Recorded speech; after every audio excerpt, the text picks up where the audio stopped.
Welcome back to my channel. आज के video में जो हम नंबर सिस्टम टॉपिक है उसका जो यूनिट डिजिट का ट्रिक का टॉपिक है वो डिस्कस करने वाले हैं। तो ये जो मैं ट्रिक आपको बताऊंगी वो सभी कॉम्पिटिटिव एग्जाम्स के लिए बहुत ज्यादा इम्पोर्टेंट है। तो सभी ट्रिक्स को अच्छे से समझने के लिए पूरे वीडियो को एंड तक जरूर देखिएगा और इसी तरह के वीडियोस के लिए चैनल को लाइक शेयर एंड सब्सक्राइब जरूर करें और सभी नोटिफिकेशंस के लिए बेल आइकन दबाना ना भूलें। तो सबसे पहले समझते हैं कि यूनिट डिजिट का क्या मतलब होता है। जैसे मैंने लिखा नंबर 235।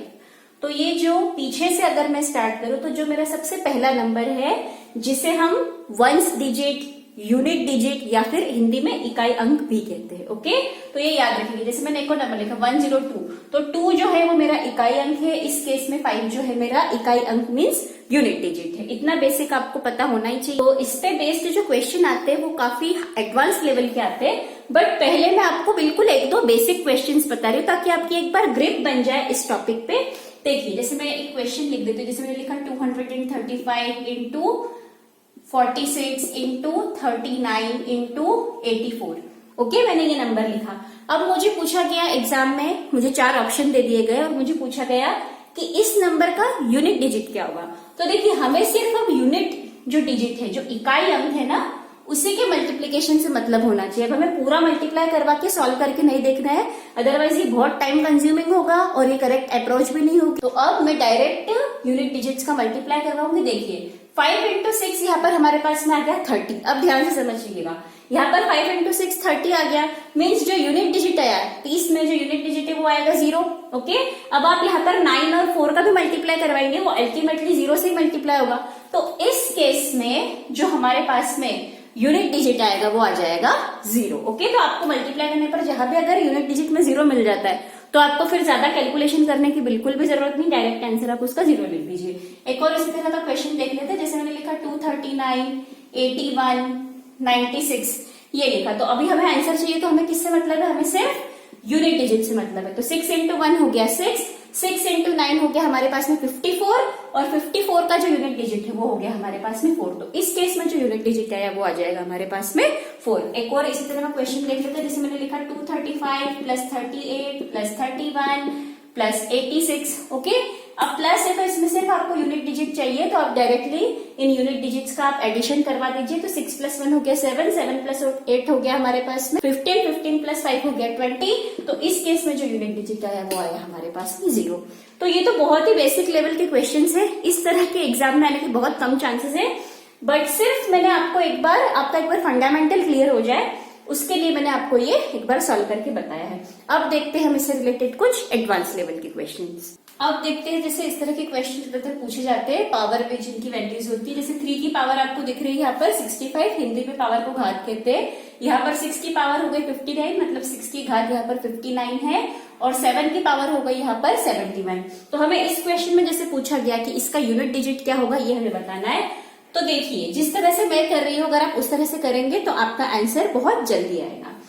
एक बात को ध्यान से समझिएगा, यहाँ पे मैं ट्रिक लिख रही हूँ, आप चाहे तो अपने नोट्स कॉपी में लिख लीजिएगा। जब भी कोई नंबर है, जैसे ये मैंने लिखा 360, सपोज ये एक नंबर है और इसका जो इकाई अंक है 0। ओके, तो मैं जो जो इकाई अंक आपको बता रही हूँ, जैसे 0 हो गया, 1 हो गया, 5 हो गया एंड 6 हो गया। अगर कोई नंबर 0, 1, 5 और 6 से एंड अगर हो रहा है और इसकी पावर में अब कुछ भी है, जैसे मैंने लिखा 360 की पावर अब अगर है 81 सपोज, है ना, या फिर 892 या कोई भी पावर है, तो हमें यूनिट डिजिट से मतलब है। तो 0 की पावर आप खुद देखिए, 0 की पावर अगर 81 होगी तो आंसर क्या आएगा? 0 आएगा। उसी तरह से यहाँ पे सपोज 561 होता, उसकी पावर में सपोज 980 होता। ओके, तो एंड किससे हो रहा है ये नंबर? 1 से। अब 1 की पावर कुछ भी हो, आंसर क्या आएगा? 1 ही आएगा। उसी तरह से सपोज यहाँ पे होता 55। ओके, 5 हमारा यूनिट डिजिट है, उसकी पावर ले ली मैंने सपोज 86। ओके, अब 5 की पावर आपके पास में यूनिट डिजिट से हमें मतलब है 5 की पावर हमारे पास में है 86। तो 5 की पावर पे कुछ भी हो, एंड में हमेशा जो नंबर आएगा वो 5 ही आएगा। देखिए आप 5 का हम स्क्वायर करते तो 25 आता है, देखिए यूनिट डिजिट आया 5। 5 का क्यूब करते तो 125 आता है, देखिए यूनिट डिजिट आया 5। उसी तरह से 5 की पावर कुछ भी होती है तो हमेशा जो नंबर होता है उसका यूनिट डिजिट ऑलवेज 5 होता है। सिमिलरली 6 के लिए भी यही रूल है, अगर कोई नंबर 6 से एंड होता है और उसकी पावर कुछ भी हो, है ना। जैसे देखिए 6 का स्क्वायर होता है 36, तो देखिए 6 आ रहा है एंड में, 6 का क्यूब होता है 216, अगेन देखिए 6 आ रहा है एंड में। तो कंक्लूजन ये निकला है हमारा कि अगर कोई भी नंबर 0, 1, 5 और 6 से अगर एंड होता है और उस नंबर का अगर कुछ पावर में कोई भी वैल्यू दे रखी हो, तो उस नंबर का जो यूनिट डिजिट आएगा वो हमेशा वही सेम नंबर आएगा, या तो 0, या तो 1, या तो 5, या फिर 6। चीजें मैंने आपको बताई, उसी को यूज करके हम यहाँ पर फटाफट से यूनिट डिजिट निकाल पाएंगे। देखिए हमारे पास में है 3 की पावर 65। ओके, तो मैं एक काम कर सकती हूँ कि 3 की पावर 65 को मैं इतने सिंपल वे में सॉल्व करूँ कि मेरे पास में या तो यूनिट डिजिट 0 आ जाए, या तो 1 आ जाए, या तो 5 आ जाए, या तो 6 आ जाए। उससे मुझे बेनिफिट क्या होगा, मैंने आपको बताया कि अगर कोई भी नंबर 0, 1, 5 या 6 से एंड होता है तो उसका यूनिट डिजिट वही सेम नंबर आ जाता है। तो देखिए इसे, ये जो पावर है बहुत सिंपल ट्रिक बता रही हूँ मैं आपको, हमेशा इस पावर को कोशिश कीजिए कि आप 2 से डिवाइड कर पाए। तो देखिए आप 65 को अगर 2 से डिवाइड करेंगे तो आपका आंसर पॉइंट में आएगा, हमें पॉइंट में नंबर नहीं लाना है, पर हम इस तरह से तो लिख सकते हैं ना, 3 की पावर 64 इंटू 3 की पावर 1। देखिए आपको पता है जो पावर एंड एक्सपोनेंट टॉपिक होता है उसके अकॉर्डिंग जो घात और घातांक का कंसेप्ट है कि a की पावर समथिंग इंटू a की power something is equals to होता है a की पावर m प्लस n। तो अगर मैंने इस 65 को 3 की पावर 64 और 3 की पावर 1 की फॉर्म में ब्रेक किया तो वापस से ऐड करने पर 3 की पावर 65 ही आएगा। ठीक है, तो ये जो मैंने कंसेप्ट लगाया है वो यहाँ पर मैं इस कंसेप्ट से इसे सॉल्व कर सकती हूँ। अगर आपको नहीं आता हो ये कंसेप्ट तो आप अपनी नोट्स कॉपी में जरूर से ये लिख लीजिएगा। ओके, तो अब इससे मुझे क्या बेनिफिट हुआ, ये मैंने क्यों किया। देखिए मैंने आपको बताया कि मुझे इसे इस फॉर्म में ब्रेक करना है ताकि मैं इस पावर को 2 से डिवाइड कर पाऊँ। ठीक है, तो अगर मैं इस पावर को 2 से डिवाइड करूंगी तो मेरे पास बचेगा 32। तो मैं इसे इस तरह से भी लिख सकती हूँ। ठीक है, तो मैंने क्या किया, इसे 2 से डिवाइड किया तो मेरे पास में आया 32। ओके, तो मैं इसे इस फॉर्म में इसलिए लिख रही हूँ क्योंकि आप देखिए 2 इंटू 32 अगेन मेरे पास में क्या बनेगा, 64 ही बनेगा। तो ये हो गया मेरे पास में अगेन 3 की पावर 64 और ये हो गया मेरे पास में 3। अब 3 का स्क्वायर जो है वो होता है हमारे पास में 9।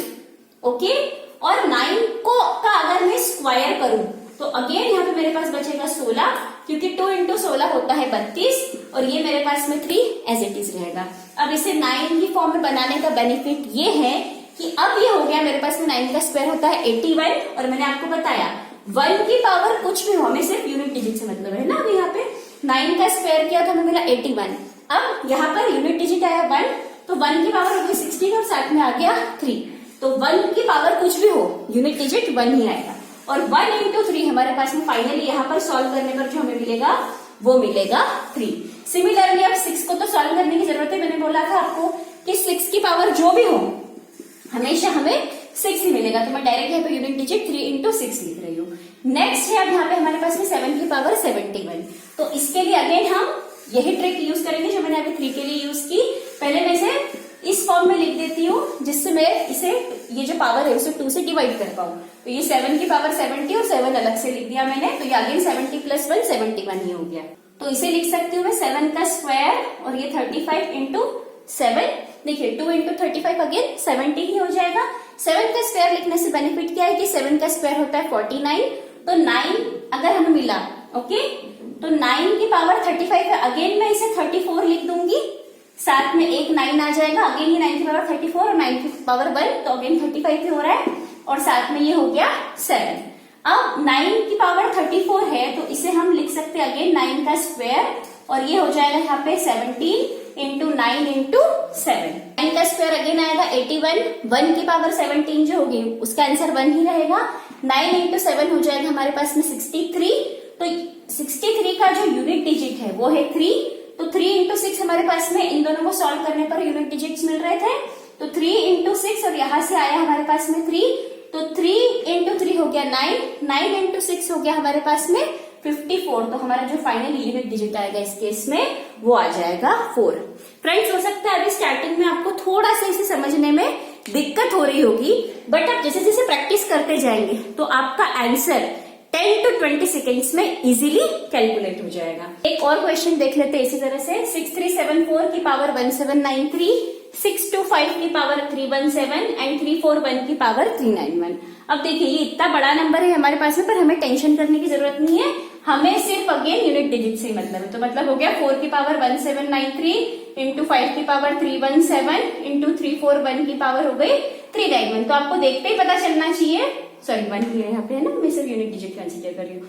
अब आपको देखते ही तो समझ में आ गया होगा कि यहाँ पर तो यूनिट डिजिट 5 ही आएगा, यहाँ पर तो यूनिट डिजिट 1 ही आएगा। हमें सिर्फ 4 को ऐसे कन्वर्ट करना है जिससे हमारा आंसर जो है वो इजीली कैलकुलेट हो सके। तो देखिए 4 की पावर है हमारे पास में 1793, तो मैं इसे लिख सकती हूँ 4 की पावर 1792 इंटू 4। ओके, अब यहाँ पर 1792 है, तो अगेन 4 का स्क्वायर जो होता है वो होता है 16, ठीक है। तो 4 का स्क्वायर अगर 16 होगा तो 6 की, हाँ इसे मैं पहले, हाँ तो 4 की पावर 1792 को मैं लिख सकती हूँ 4 का स्क्वायर, और 1792 को अगर मैं 2 से डिवाइड करूंगी तो मुझे मिलेगा 896, और साथ में है 4 इंटू 5 इंटू 1 लिखने की जरूरत नहीं है, ठीक है। तो यहाँ पर 4 का स्क्वायर होगा 16, 16 में अगर यूनिट डिजिट की बात करें तो 6 आएगा, 6 की पावर कुछ भी हो तो यूनिट डिजिट 6 ही आएगा। तो फाइनली जो मुझे वैल्यूज मिलेगी वो मिलेगी 6 इंटू 4 इंटू 5। इसे मैं इंटू करवा देती हूँ, तो देखिए 5 चौक 20 हो गया, मतलब आपका यूनिट डिजिट जो आएगा इस केस में वो आएगा 0, क्योंकि 0 को आप 6 से मल्टीप्लाई करवाएंगे तो कोई उसका सेंस ही नहीं बनेगा, 0 ही आपका जो है वो यूनिट डिजिट यहाँ पर आएगा। अब देखते हैं नेक्स्ट क्वेश्चन। इस तरह के क्वेश्चन जो होते हैं वो फैक्टोरियल बेस्ड क्वेश्चन होते हैं, और उनमें भी आपको यूनिट डिजिट फाइंड आउट करने का पूछा जा सकता है। जैसे सपोज इस तरह का क्वेश्चन है 1 factorial into 2 factorial into 3 factorial into 4 factorial into 5 factorial into 6 factorial है अगर, तो हमें यूनिट डिजिट क्या मिलेगा। तो देखिए फैक्टोरियल का जो कंसेप्ट होता है वो बेसिकली परम्यूटेशन कॉम्बिनेशन का जो चैप्टर है, जो बैंक पीओ एग्जाम में ज्यादातर पूछा जाता है, उसमें यूज होता है।